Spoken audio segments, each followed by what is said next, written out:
محمد وآل محمد وعجل فرجهم۔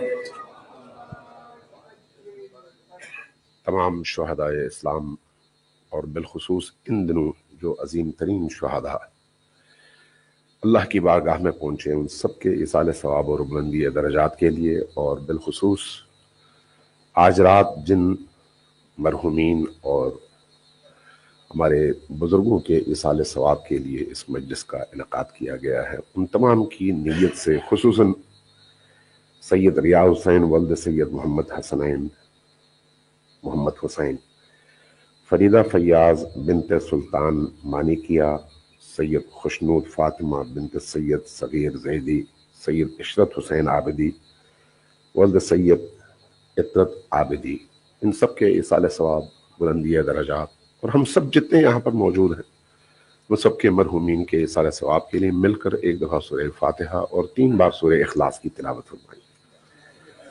بسم اللہ الرحمن الرحیم، ایاک نعبد و ایاک نستعین، اہدنا الصراط المستقیم۔ بسم اللہ الرحمن الرحیم، قل هو اللہ احد اللہ الصمد لم یلد۔ بسم اللہ الرحمن الرحیم، قل هو اللہ احد اللہ الصمد لم یلد۔ بسم اللہ الرحمن الرحیم، قل هو اللہ احد اللہ الصمد لم یلد ولم یولد ولم یکن اللهم اغفر لهم وارحمهم واحشرهم مع المتقين والأبرار واسكنهم في فصيحة جنتك برحمتك يا أرحم الراحمين۔ صلوات بجي بر محمد وعلى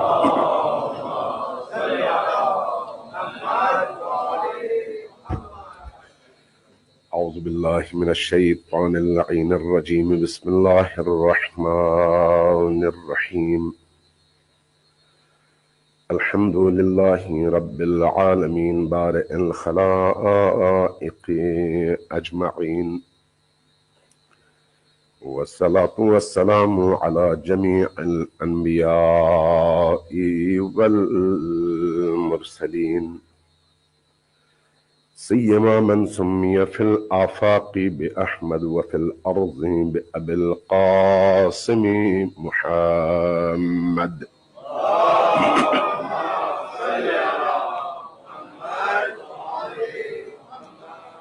والصلاة والسلام على أهل بيته الطيبين الطاهرين المعصومين الميامين، واللعنة الدائمة على أعدائهم أجمعين من يوم عداوتهم إلى قيام يوم الدين. أما بعد، فقد قال رسول الله صلى الله عليه وآله وسلم: إن الحسين مصباح الهدى وسفينة النجاة۔ صلوات بر محمد وآله۔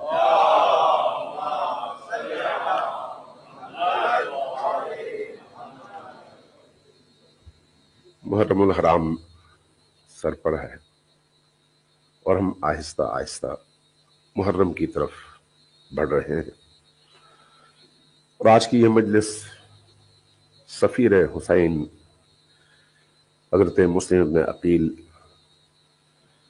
کے دونوں فرزندوں کے نام اور ان کی یاد میں ہے، اور ہماری خوش قسمتی اور میری خصوصاً سعادت کا باعث ہے کہ آج مجلس میں آپ تمام بزرگواروں کے ساتھ ساتھ ہمارے انتہائی جلیل القدر علماء کرام قبلہ صادق حسن نجفی صاحب، جن کو میں واقعی دل سے چاہتا ہوں، اور اس کی وجہ ان کی ایک طویل خدمات کی فہرست ہے جو اس قوم کے حوالے سے انہوں نے انجام دی ہیں،